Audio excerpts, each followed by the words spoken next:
Okay, I'm back on the net with my brand new Sony camcorder, sponsored by YouTube.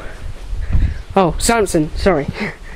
And it's about kind of nice out here.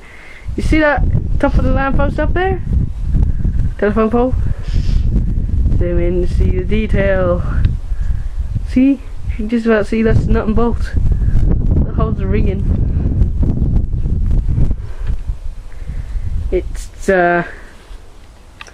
got 3-hour battery lifetime with a giant red button, and it's clear as anything. Now I just wanted to go and show you what kind of lawnmowers we have. This one here is a 2007 11 horse petrol lawnmower with a safety bar, of course. That has been having some mechanical problems due to spark plug failures.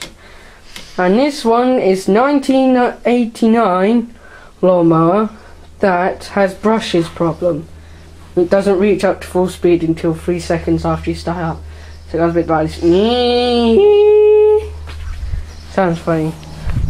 So hope you enjoyed my video, and thanks for watching, and be more videos on the way.